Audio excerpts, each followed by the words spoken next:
So in our previous discussion, we have learnt about the expression of torque on an electric dipole when it is kept in an external electric field.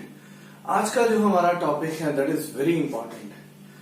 हम लोग इसको दो तरह से nomenclature देके चलेंगे. एक हम लोगों ने समझना है work done in rotating a dipole in an external field और इसका एक दूसरा नाम भी है potential energy of a dipole in an external electric field. That means अभी बात यह है कि हम लोगों के पास एक डाइपोल है. Dipole you all know it's a pair of equal and opposite charges separated by a finite distance. तो हमारे पास एक डाइपोल है जिसको हम लोगों ने एक यूनिफॉर्म इलेक्ट्रिक फील्ड में इस तरह से रखा है that the direction of dipole moment is making an angle theta with electric field. Right. अब प्रीवियस डिस्कशन में आप लोगों को ये समझ आया कि जब एक डाइपोल को एक्सटर्नल इलेक्ट्रिक फील्ड में रखेंगे, यूनिफॉर्म एक्सटर्नल इलेक्ट्रिक फील्ड में रखेंगे, तो उसपे जो नेट फोर्स है वो जीरो रहेगा, बट टॉर्क जीरो हो ऐसा कोई भी जरूरी नहीं है, क्योंकि ये जो इस पे फोर्स लग रही है वो इक्वल इन मैग्नीट्यूड है, ऑपोजिट इन डायरेक्शन है. So these forces they form couple and you all know couple of forces they create torque. So what we have learned कि जब एक एक्सटर्नल इलेक्ट्रिक फील्ड में, यूनिफॉर्म एक्सटर्नल इलेक्ट्रिक फील्ड में हम लोग एक dipole रखते हैं, तो then that dipole experiences a force. Right. अच्छा बेटा, उस फोर्स का एक्सप्रेशन भी आप लोगों ने अंडरस्टैंड कर लिया था. That expression is given by p E sine of theta. Right. अब अगली बात जो समझने वाली है, अगर इस डाइपोल पे फोर्स लग रही है, फोर्स मीन्स टॉर्क लग रहा है, तो ये रोटेट करेगा, it will rotate. Now if this dipole is rotating, that means अगर कोई चीज घूम रही है तो दैट मीन्स उसके पास एनर्जी है. Energy, that means somebody is doing work upon it. अब यहां पे इस डाइपोल को रोटेट करवाने के लिए कौन काम कर रहा है? तो इसका आंसर है external electric field. Right. Electric field is basically a force. ठीक है. तो अब आपको ये समझ आनी शुरू हुई है बात कि जब एक डाइपोल को हम लोग एक यूनिफॉर्म इलेक्ट्रिक फील्ड में रखेंगे तो उस पर टॉर्क लगेगा. Because of that torque it will rotate. अगर वो रोटेट हो रहा है, घूम रहा है, तो दैट मीन्स उस पर वर्क डन हो रहा है. somebody is doing work upon it. now who is doing work upon it or who has done work upon it? the answer is external electric field. उसने काम करा है. ये जो वर्क डन है ये इस डाइपोल में पोटेंशियल एनर्जी के फॉर्मेट में स्टोर हो जाएगा या स्टोर हो जाता है. Right. You get my point. मेरा कहने का मतलब ये है कि जब एक डाइपोल को हम लोग एक एक्सटर्नल इलेक्ट्रिक फील्ड में रखेंगे तो उस पर एक्सटर्नल टॉर्क लगेगा. भाई अगर टॉर्क लगेगा तो वो घूमेगा, अगर वो घूमेगा तो वो वर्क कर रहा है, अगर वो वर्क कर रहा है तो दैट मीन्स उसके पास एनर्जी है. नाउ द थिंग इज कि अगर एनर्जी है तो कितनी एनर्जी है, उससे पहले अगर वर्क डन करा तो किसने करा. तो देखो यहां पे सीधी सीधी सी बात है कि यूनिफॉर्म फील्ड ही उसको रोटेट करवा रहा है, इलेक्ट्रिक फील्ड. और आप लोगों को पता है कि electric field is basically a conservative field. Electric field is basically a conservative field.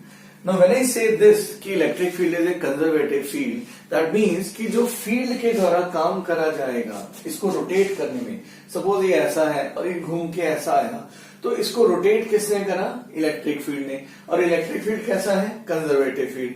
तो जो कंजर्वेटिव फील्ड होते हैं उनके द्वारा जो वर्क डन करा जाता है that only depends upon initial and final position. आप रिकॉल करें क्लास 11th. ग्रेविटेशनल फील्ड के बारे में हम लोगों ने पढ़ा था और ये भी बताया था कि gravitational field is a conservative field, right. अब अगली बात सुनिए बहुत ध्यान से। हम लोगों को ये पता है कि जो वर्क डन है by conservative field, work done by conservative field, this is equal to negative of change in potential energy. Work done by conservative field जो है that equals negative of change in potential energy. ये change in potential energy के negative के बराबर होता है। In other sense हम लोग इसको इस तरह से भी लिख सकते हैं, work done by conservative field this is equal to, now this change in potential energy is equal to negative of change in potential energy. सीधा मैं लिखता हूं initial potential energy minus final potential energy. अब आप बात समझिए, suppose dipole ऐसा है और ये घूम के ऐसा हुआ, या ऐसे है और घूम के ऐसा हुआ, तो इसको रोटेट करवाया किसने? कंजर्वेटिव फील्ड ने। What is conservative field? Electric field. इस कंजर्वेटिव फील्ड ने इस डाइपोल को रोटेट करवाने में वर्क डन करा।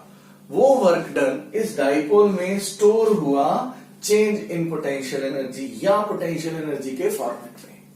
भैया ऐसा है, चेंज पोटेंशियल एनर्जी हुआ तो पहले कुछ एनर्जी होगी, बाद में कुछ एनर्जी हुई, so that means there is a change in potential energy and that energy is getting associated with the dipole. Now the thing is कि हम लोगों ने उस चेंज को कैलकुलेट करना है या किसी भी मोमेंट पे उस पोटेंशियल एनर्जी की कैलकुलेशंस करनी है। तो आइए समझते हैं कैसे इसको कैलकुलेट करा जाएगा। Now the thing is we have understood कि डाइपोल रोटेट हो रहा है। अगर डाइपोल रोटेट हो रहा है तो वर्क डन हो रहा है। अगर वर्क डन हुआ तो बेटा वर्क डन का फॉर्मूला क्या होता है?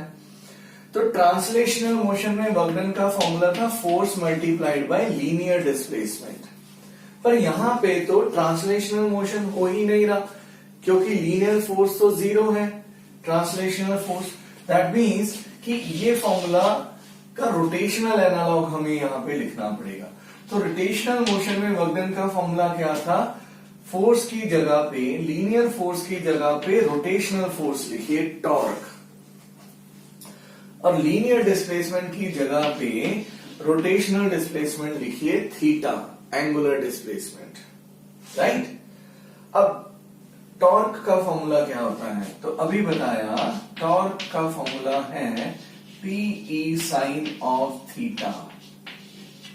Now the thing is कि जब हम लोग वर्क डन कैलकुलेट कर रहे हैं that is equal to torque multiplied by angular displacement, और torque is equal to Pe sine theta. What is this theta? Theta is the angle between the direction of dipole moment and electric field. इसको बेटा इस तरह से समझिए, suppose ये dipole ऐसा है, इलेक्ट्रिक फील्ड इधर है, ठीक है, तो डाइपोल मोमेंट ऊपर है, इलेक्ट्रिक फील्ड इधर है, थीटा इनिशियल 90 डिग्री हो गया। अब हम लोगों ने इसको घुमाया, हम लोगों ने नहीं, कंजर्वेटिव फील्ड ने घुमाया, तो ये इसको रोटेट कर रहा है, तो रोटेट करता करता करता करता ये ऐसा आया, तो थीटा चेंज हुआ। लेट अस अज्यूम शुरू में थीटा था 90, फिर 89, फिर 88, फिर 87, फिर 86, लगातार थीटा चेंज हो रहा है। अगर लगातार थीटा चेंज हो रहा है तो ये जो टॉर्क है जिसमें Pe साइन थीटा आएगा, ये साइन थीटा भी कॉन्टिन्यूसली वेरी कर रहा है, it is also continuously changing. अगर साइन थीटा लगातार चेंज हो रहा है तो टॉर्क भी चेंज हो रहा है, और अगर टॉर्क चेंज हो रहा है तो that means torque is not constant. ये टॉर्क कांस्टेंट नहीं है। अगर टॉर्क कांस्टेंट नहीं है तो ये वाला फॉर्मूला हम लोग डायरेक्टली अप्लाई नहीं कर सकते, राइट। अब आप लोग बोलेंगे सर फिर क्या करेंगे? तो आई गेस आप लोगों को याद है क्या करना है। अगर टॉर्क वेरिएबल है so what we need to do, we need to take the help of calculus, वो कैलकुलस जिसको न्यूटन ने डिजाइन करा था। और अब हम लोग क्या करेंगे, हम लोग ये मान के चलते हैं कि मान लीजिए डाइपोल यहां पे है इनिशियली, तो ये थोड़ा सा घुमा, suppose it rotates by a small angular displacement d theta, इतना छोटा डी थीटा कि उस छोटे से डी थीटा के लिए जो साइन थीटा में चेंज आएगा दैट इज मिनिमल, नेग्लिजिबल। देखो बेटा, टॉर्क का फॉर्मूला क्या है, पीई साइन थीटा। तो मान लो ये डी थीटा रोटेट करा, तो between these two positions this change in theta is nominal, नाम मात्र है। अगर नाम मात्र है तो टॉर्क कैसा रहेगा, कांस्टेंट। ठीक है, तो हम लोग इस छोटी सी डिस्प्लेसमेंट डी थीटा के लिए छोटा सा वर्क डी डब्ल्यू ये कैलकुलेट करेंगे, और ऐसे जितने भी छोटे छोटे डी डब्ल्यू हैं उन सभी को from initial position to final position calculate करके आपस में ऐड कर देंगे। और ऐड करने का process you all know that is integration, right. तो हमारा जो वर्क डन लिखा जाएगा वो किसके बराबर लिखा जाएगा, that will be equal to integral d W, integral d W. अच्छा, ये कौन वर्क डन कर रहा है, कंजर्वेटिव फोर्स, और work done by conservative force is equal to U initial minus U final. ये मैंने आपको अभी थोड़ी देर पहले नरेट करा। ठीक है, अब हम लोग क्या करेंगे, मान लेते हैं कि इनिशियली डाइपोल जो है वो θ1 एंगल पे है और फाइनल घूम के θ2 एंगल पे आया। तो इनिशियल पोजीशन से फाइनल पोजीशन तक पहुंचने में कितना वर्क डन हुआ, तो वो इस तरह से कैलकुलेट करा जाएगा। और इस वर्क डन की लिमिट्स मैंने लिख देनी है θ1 से θ2। गॉट माय पॉइंट, समझ आ रहा है ना सबको। तो अब इस dw को हम लोग लिखेंगे PE sine of theta.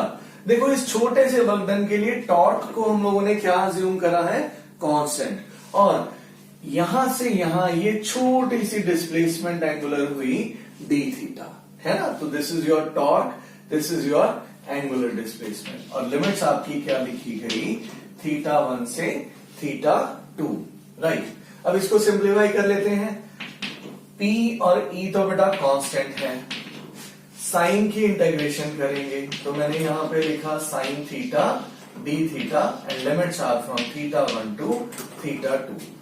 Sign की इंटीग्रेशन आप सबको याद है कॉस थीटा रहती है पर माइनस में, तो मैं इसको लिखूंगा माइनस कॉस थीटा। अब मैंने माइनस नहीं लिखा, तो अगर मैं माइनस नहीं लिखूंगा तो मैं डायरेक्टली एक शॉर्टकट अप्लाई कर दूंगा, मैं ये लिमिट्स इंटरचेंज कर दूंगा।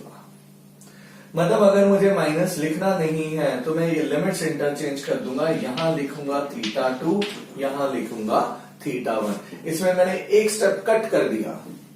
ठीक है, आप लोग इसको डायरेक्टली लिख सकते हैं, कोई भी बुराई नहीं है, राइट। अब अगले स्टेप में हम लोग क्या करेंगे, थीटा की लिमिट सब्स्टिट्यूट करेंगे। तो थीटा की अपर लिमिट क्या है, थीटा की अपर लिमिट है θ1 और लोअर लिमिट क्या है, θ2, राइट। तो हमारे पास जो चेंज इन पोटेंशियल एनर्जी का फॉर्मूला बना ui minus uf, that becomes Pe cos θ1 minus cos of θ2। तो मैं इसको एक बार आप फटाफट नोट कर लीजिए, मैं इरेज करके दोबारा से फिर से लिखता हूं। ठीक है, नोट हो गया, स्क्रीन पॉज करिए, नोट करिए, और मैं दोबारा से फिर से इसको लिख रहा हूं, राइट। तो जो फाइनल एक्सप्रेशन मैंने बनाया वो बना बेटा ui minus uf, that is equal to Pe cos θ1 minus cos of θ2. So you can directly put this into block. अब इसमें हम लोग एक स्पेशल केस डिस्कस करते हैं, special case. Now that special case is, suppose initially हमारा dipole ऐसा है, इस तरह से, मतलब है कि इलेक्ट्रिक फील्ड इधर है और डाइपोल मोमेंट इधर है। तो केस वन है कि अगर हमारा जो θ1 है वो 90 डिग्री है, ऐसी स्थिति में अगर डाइपोल मोमेंट ऊपर की तरफ है और इलेक्ट्रिक फील्ड राइट साइड में है तो डाइपोल मोमेंट और इलेक्ट्रिक फील्ड के बीच में एंगल जो बनेगा वो 90 डिग्री का बनेगा। ठीक है, तो θ1 लिखा गया 90। मान लो ये घूम के से it rotates by an angle, जो फाइनल पोजीशन पे आया वो θ हुआ, तो फाइनल एंगल को मैंने लिखा θ। तो अब ये वाला जो एक्सप्रेशन है इसको मैंने लिखना है ui minus uf, this will be pe cos 90 minus cos of θ। ठीक है, अच्छा बताओ cos 90 कितना होता है? cos 90 is equal to 0। cos 90 कितना होता है? 0। तो ui माइनस uf इसको लिखा जाएगा माइनस pe cos ऑफ θ। ठीक है, समझ आई बात? तो बेटा बात समझो, शुरू में मान लो डाइपोल ऐसा था और ये घूम के ऐसा हुआ, तो उसकी चेंज कितना आया पोटेंशियल एनर्जी में, इसको हम लोग लिख सकते हैं चेंज इन पोटेंशियल एनर्जी। तो चेंज इन पोटेंशियल एनर्जी कितना लिखा जाएगा? Minus pe cos θ, minus pe cos θ। अब ये मैंने जो एक्सप्रेशन बनाया है ना, this expression I have formulated considering the work done by conservative force. Now that conservative force is electrical force, right. अब अगली बात सुनिए, अगली बात ये है कि अगर हम लोगों ने अगेंस्ट दिस कंजर्वेटिव फोर्स हम फोर्स लगा रहे हैं, मैं मतलब एक्सटर्नल एजेंट, मैं रोटेट करवा रहा हूं, तो अगर मैं रोटेट करवा रहा हूं तब मेरे द्वारा वर्क डन क्या लिखा जाएगा? तो यू ऑल नो कि जो कंजर्वेटिव फोर्स के द्वारा काम करा जाता है that is equal to negative of work done by external force. External means we are talking about ourselves. ये जो मैंने एक्सप्रेशन बनाया था ऊपर वाला, this expression was considering conservative force. तो अगर एक्सटर्नल के केस में लिखेंगे तो वर्क डन बाय एक्सटर्नल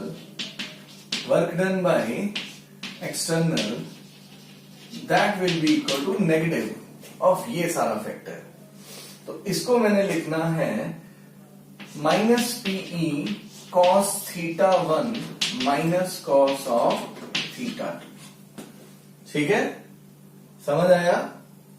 अब आप इसको थोड़ा सा इलेबोरेट करके भी लिख सकते हैं। हम लोग इसको ऐसे लिखेंगे माइनस pe cos θ1, इसको मैं अलग से ब्रैकेट में लिख देता हूं, और ये माइनस माइनस को प्लस नहीं करूंगा, माइनस यहां लिख दिया और यहां पे लिख दिया minus pe cos of θ2, right.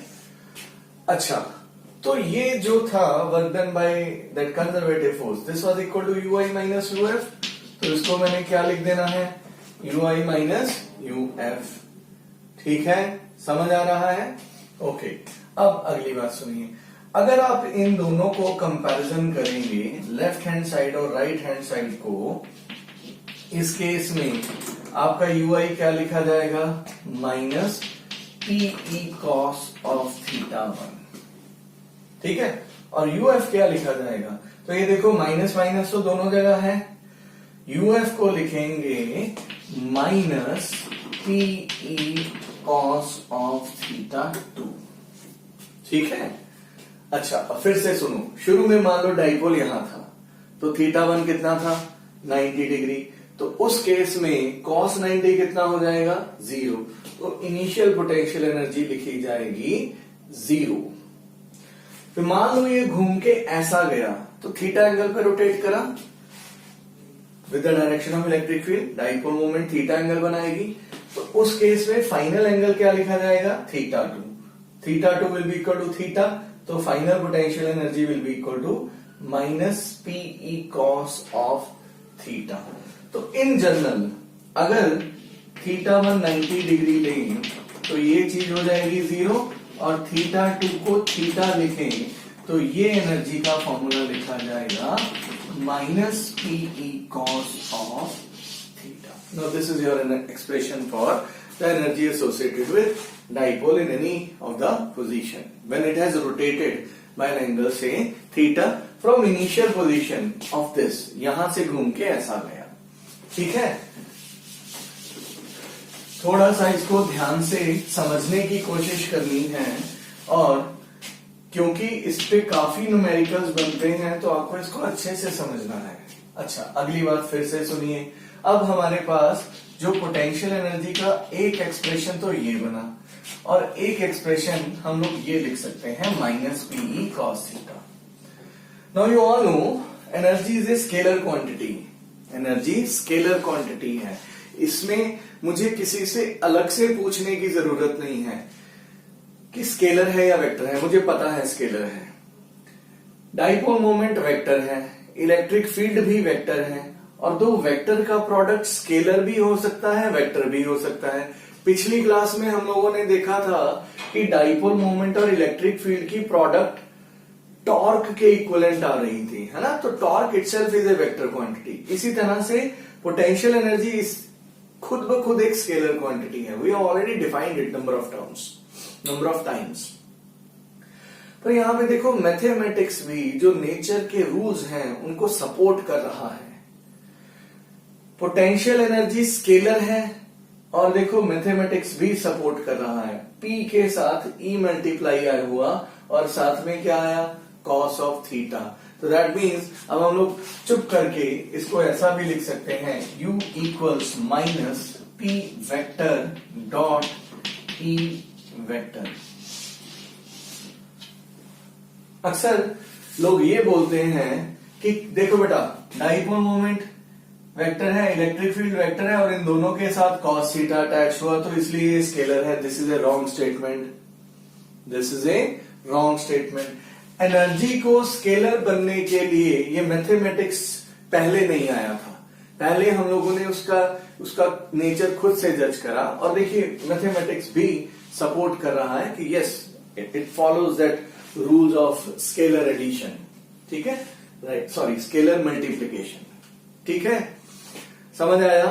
तो ये बना आपका expression for work done in rotating a dipole in an external electric field, और potential energy of a dipole in an external electric field. तो बेटा ये दो एक्सप्रेशन हैं, इनको आप लोग अच्छे से समझ लेंगे, याद कर लेंगे। ये जो मैंने लिखा है ये तब लिखा गया जब वर्क डन करा गया कंजर्वेटिव फील्ड के द्वारा। अगर मुझे एक्सटर्नल फील्ड के द्वारा लिखना है तो यहां पे मैं माइनस लिख दूंगा, सीधी सी बात है, मैं लिख देता हूं। तो ये किसके द्वारा था वर्क डन, कंजर्वेटिव, उसके हिसाब से हम लोगों ने चेंज लिखा।